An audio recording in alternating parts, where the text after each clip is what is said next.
여러분 안녕하십니까? 응답하라 마감 시황 진행의 백설혜입니다. 7월 6일 화요일 우리 시장은 장 마감을 10분 정도 앞두고 있습니다. 미국 시장은 쉬어갔지만 고용지표가 발표된 점이 우리 시장의 훈풍으로 여전히 작용을 하고 있습니다. 우리 시장은 빨간불을 켜면서 출발한 이후에 지금은 등락을 다르게 하고 있습니다. 오늘은 코스피 시장에 강하게 움직여주고 있는 하루인데요. 그리고 오펙 플러스 회의가 취소된 점 역시도 주가의 상승 요인으로 작용을 해주고 있습니다. 유럽 지수 역시도 상승으로 마감을 해줬고요. 유럽에서 발표된 서비스업 PMI 역시도 우리 지수의 상승 동력으로 작용을 해주고 있습니다. 마감 동시효과 구간에서는 우리 지수가 어떤 상황을 보이고 있는지 화면을 통해서 짚어보도록 하겠습니다. 양대 시장의 마감 분위기 살펴보도록 하겠습니다. 마감을 앞두고 어떤 상황을 보이고 있는지 한번 살펴보니까요. 우리 코스피 시장은 강보 합세를 보여주면서 3,300선을 회복하면서 마감을 할 것으로 보입니다. 3,303선에 종가를 형성해줄 준비를 해주고 있고요. 우리 코스닥 시장은 고점에 대한 부담감 때문인지 오늘은 빠지고 있습니다. 차익 실현 매물이 출회가 되면서 약보합권에서 거래 마칠 준비를 해주고 있습니다. 1,043선에 종가 형성해줄 준비 해주고 있습니다. 이어서 시가총액 상위 종목들은 마감을 어떻게 준비하고 있는지 코스피 시장의 1위부터 5위 종목부터 보도록 하겠습니다. 1위부터 5위 종목은 어떻게 마감을 준비하고 있는지 살펴보니까요. 네이버를 제외한 모든 종목은 그래도 빨간불을 켜주면서 마감 동시효과 구간을 지나주고 있습니다. 대장주인 삼성전자는 0.75%의 강세를 보여주면서 81,000원의 종가를 형성해줄 준비를 해주고 있고요. SK하이닉스는 더 좋은 모습을 보여주고 있습니다. 1.63%의 강세를 보여주면서 12만 5천원의 마감을 준비해주고 있습니다. 카카오는 강보합권에서 그리고 LG화학 역시도 강보합세를 보여주고 있습니다. 이어서 6위부터 10위 종목의 마감 동시효과 구간 보도록 하겠습니다. 마감 동시효과 구간에서 엇갈린 모습이 연출이 되는 가운데 삼성전자 우선주와 삼성 SDI는 빨간불을 켜주고 있습니다. 그래도 삼성 SDI는 급등세 연출해줍니다. 3.6%의 강세 보여주면서 74만 8천원의 종가를 형성해줄 준비를 해주고 있습니다. 하지만 바이오 관련된 두 종목은 힘을 내지 못하고 있습니다. 2%대 내외의 약세를 보이면서 마감 동시효과 구간 지나주고 있습니다. 이어서 코스닥 시장으로 넘어가 보도록 하겠습니다. 코스닥 시장의 1위부터 5위 종목의 분위기를 먼저 보시면요. 셀트리온 헬스케어와 셀트리온 제약은 모두 1%대 약세를 보이고 있고요. 펄어비스가 많이 빠지고 있습니다. 4.71%의 약세를 보여주면서 76,900원의 마감 동시효과 구간을 지나주고 있고요. 카카오게임즈는 오늘은 그래도 상승폭이 적지만 그래도 빨간불 켜주고 있습니다. 강보합권에 들어있고요. 에코프로비엠 역시도 빨간불을 켜주고 있습니다. 6위부터 10위 종목 이어서 보겠습니다. 6위부터 10위 종목은 어떻게 마감 동시효과 구간을 지나고 있는지 살펴보도록 하겠습니다. 6위부터 10위 종목 분위기도 살펴보시면 혼조 양상이 펼쳐지고 있습니다. 시제니 오늘 많이 빠지고 있습니다. 4.14%의 내림세가 나타나고 있고요. SK머티리얼즈는 2.34%의 강세를 보여주면서 마감 동시효과 구간을 지나주고 있습니다. 이어서 양대 시장에서 이슈를 체크를 해보도록 하겠습니다. 먼저 대장주인 삼성전자부터 짚어보겠습니다. 내일은 삼성전자가 실적을 발표합니다. 잠정 실적을 발표하는 날인데요. 영업이익 추정치가 점차 높아지고 있습니다. 시장에서는 어닝 서프라이즈를 기대하고 있는데요. 여전히 10만전자에 대한 기대감이 높습니다. 증권가에서는 하반기에 삼성전자의 주가 흐름에서 핵심 변수를 바로 사업 재편으로 보고 있습니다. NXP 반도체 등 인수합병을 통해서 차량용 반도체 시장에서 신규 성장 동력을 확보할지가 핵심인데요. 노트북 PC 수요가 회복이 될지 또 디램 고정 거래 가격 상승폭 제한 등이 하반기의 실적 개선과 또 주가 흐름을 좌우할 것으로 보입니다. 일단 추정되는 영업이익은 11조 원 정도인데요. 참고로 삼성전자가 기록한 역대 최대 분기 영업이익은 2018년 3분기에 기록한 17조 5,729억 원입니다. 일단은 내일 발표될 잠정 실적 저희 방송과 함께 하시면서 지켜보시기 바랍니다. 다음으로 카카오 살펴보도록 하겠습니다. 자회사인 카카오 모빌리티에서 이슈가 나와 있습니다. 카카오 모빌리티가 플랫폼 택시 사업 지배력 강화를 위해서 연합 전선을 구축합니다. 마카롱 택시와 반반 택시와 함께 카카오틱 택시 호출 서비스 이용 업무 협약을 체결을 했습니다. 협력을 통해서요, 3만 대 이상의 가맹 택시들이 카카오티 택시 호출 서비스를 함께 이용을 할 수 있게 됐습니다. 이렇게 되면서 앞으로 카카오 택시 호출의 영향력이 더 강해질 것으로 보입니다. 다음으로 2차 전지주들 보도록 하겠습니다.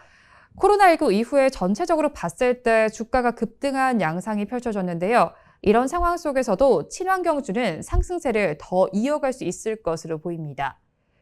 글로벌 투자은행인 HSBC는 일부 종목은 상승 여력이 98%에 달할 것이라고 분석을 해줬는데요. 2차 전지 분야에서는 LG화학과 삼성 SDI를 추천 종목으로 소개했습니다.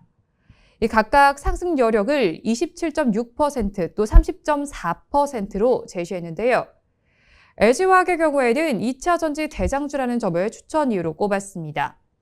그리고 삼성 SDI는 기술력이 경쟁사에 비해서 차별화된다는 의견을 내놨는데요. 특히 주요 자동차 OEM을 대상으로 공급을 확대하는 점이 호재라고 소개를 했습니다. 또 주가에 긍정적으로 작용할 수 있는 요인을 보면요. 현재 검토 중인 미국 전기차 배터리 신공장 건설과 또 전기차 배터리 신규 수주 물량 확보 가능성을 꼽을 수가 있습니다. 다음으로 현대차를 보도록 하겠습니다. 현대차 브라질 공장의 차량용 반도체 수급 난으로 결국 가동을 중단했습니다. 현지 시간으로 어제부터 가동을 중단한 상태인데요. 9일까지 가동을 중단한 뒤에 12일부터 부분적으로 공장 가동을 재개할 것으로 알려져 왔습니다. 다음으로 셀트리온 보도록 하겠습니다. 신한금융투자에서 리포트가 나와 있습니다. 셀트리온에 대해서 2분기에 시장의 컨센서스를 밑도는 실적을 낼 것으로 보고 있습니다. 그러면서 오늘 주가가 잘 가지 못하고 있는데요. 일부 바이오시밀러의 재고가 많고요. 또 레키로나주의 수주 상황에 따른 분석이라는 리포트를 내놨습니다. 그래도 하반기에는 실적 추정치가 상향 조정될 가능성이 있다고 덧붙였습니다. 다음으로 정유주들 보도록 하겠습니다. 오펙 플러스 회의가 연기된 데 이어서 어제 돌연 취소가 됐습니다. 증산 합의가 결렬이 되면서 국제 유가는 급등을 했는데요. S-오일의 경우에는 장중에 52주 신고가도 경신을 했습니다. 당초에 오펙 수장격인 사우디아라비아는 올해 8월에 일평균 생산을 40만 배럴 늘리고요. 이후에는 조금씩 더 늘려서 12월에는 200만 배럴까지 증산하자고 제안을 했습니다. 기존의 감산할 계획도 내년 4월에서 다음 해 말로 연장하자고 했는데요. 그런데 여기서 아랍에미리트가 반기를 들었습니다. 기간을 연장하려면 각 나라의 원유 생산량을 다시 산정을 하고 쿼터를 다시 조정해야 한다고 주장을 했는데요. 두 나라의 의견이 좁혀지지 않으면서 현지 시간으로 어제 진행되기로 했던 회의는 2시간 정도 지연이 된 뒤에 아예 취소가 됐습니다. 갈등이 심화된다면 석유 전쟁이 다시 시작되는 최악의 시나리오도 염두에 둬야겠습니다. SK이노베이션의 경우에는 마감 동시효과 구간에서 2.4%의 강세를 보여주고 있습니다. 이어서 S-오일도 함께 살펴보시면요. S-오일의 경우에는 4.27%의 강세를 보여주면서 11만 원의 종가를 형성해줄 준비를 해주고 있습니다. 이어서 코스닥 시장으로 넘어가 보도록 하겠습니다. 알테오젠을 보도록 하겠습니다. 알테오젠은 ADC 난소암 치료제에 사용되는 신규 항체에 대해서 국내 특허를 등록했다고 밝혔습니다. 다음으로 보톡스주들 보도록 하겠습니다. 대기업들이 보톡스 기업 인수에 뛰어들고 있습니다. 그러면서 보톡스 기업들의 주가 재평가가 이루어지고 있는데요. 코로나19 백신 접종률이 높아지면서 소비자들은 미용 관리에도 나서고 있습니다. 휴젤은 지난달부터 어제까지 22%대 주가 상승률을 기록을 했고요. 메디톡스의 주가도 살펴보면 같은 기간 동안 41% 정도 급등을 했습니다. 특히 트리거 역할을 한 건 신세계 백화점이 휴젤 지분 49.2%를 인수한 겁니다. 여기에 GS 리테일도 휴젤에 대해서 소수 지분 투자를 검토하고 있다고 밝혔는데요.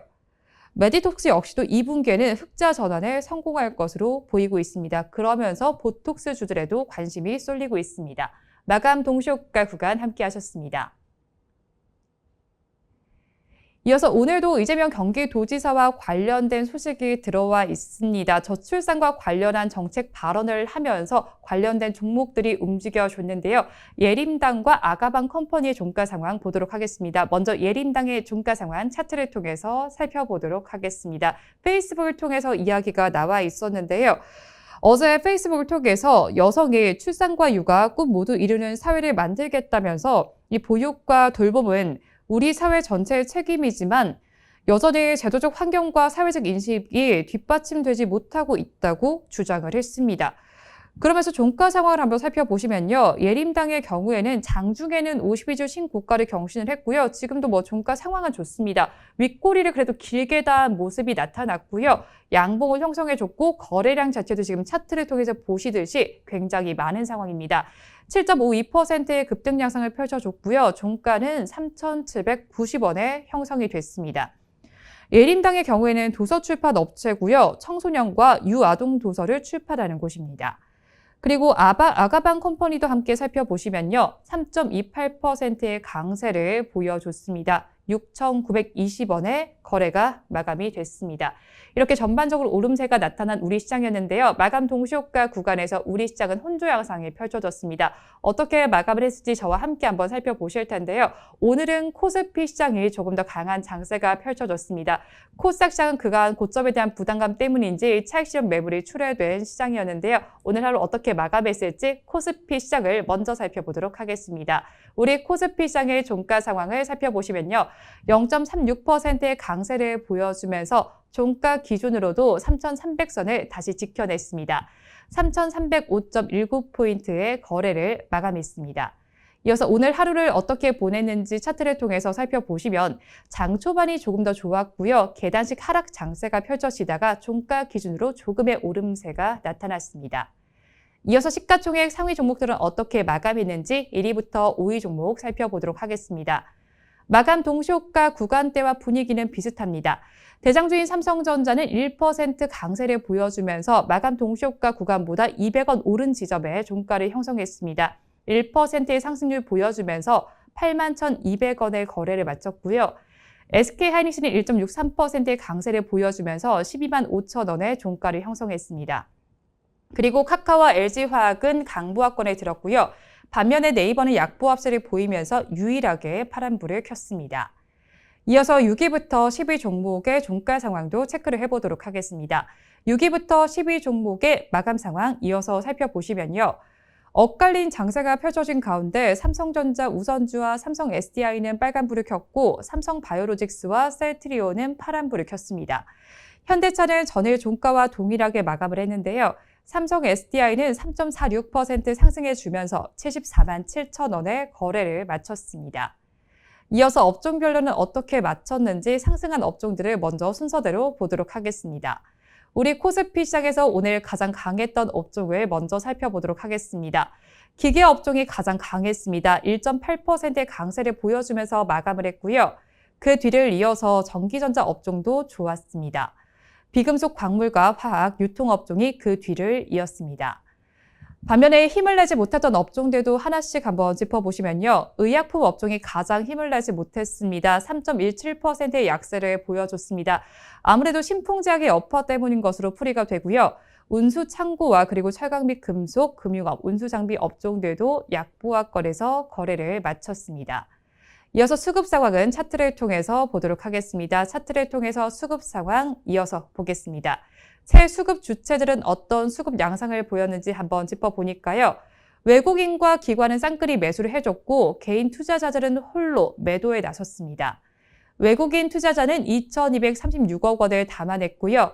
기관 투자자는 712억 원 순매수에 나섰습니다. 개인 투자자만 2,940억 원을 덜어냈습니다. 이어서 최근 5거래일 동안의 수급 동향은 표를 통해서 보도록 하겠습니다. 코스피 시장의 최근 5거래일 동안의 수급 동향 이어서 살펴보겠습니다. 새 수급 주체들이 어떤 수급 동향을 이어가는지 살펴보니까요. 외국인과 기관은 2거래일 연속 매수에 나섰다면 개인 투자자는 2거래일 연속 덜어내는 장세가 펼쳐졌습니다. 이어서 코스닥 시장의 종가 상황부터 짚어보도록 하겠습니다. 우리 코스닥 시장 오늘은 힘을 내지 못했습니다. 쉬어가는 장세가 펼쳐졌습니다. 0.23% 빠지면서 1044.96포인트의 종가를 형성했습니다.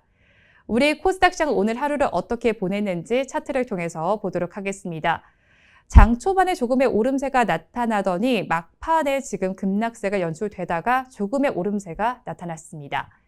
이어서 시가총액 상위 종목들 어떻게 마감했는지 1위부터 5위 종목부터 살펴보도록 하겠습니다.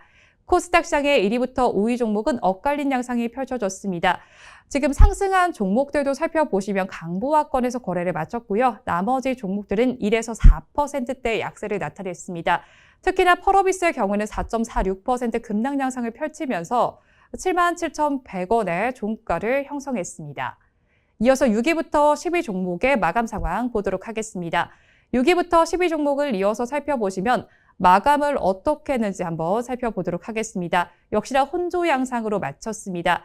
시젠도 급락했습니다. 4.01% 빠지면서 78,900원에 마감을 했는데요. 반면에 SK머티리얼즈는 2.71% 그리고 HLB는 1.63% 상승해주면서 빨간불을 켰습니다. 이어서 업종별로는 어떻게 마쳤는지 상승한 업종들을 먼저 보도록 하겠습니다. 오늘 종이 목재 업종이 코스닥 시장에서는 가장 좋았습니다. 2.01%의 강세를 보여줬고요.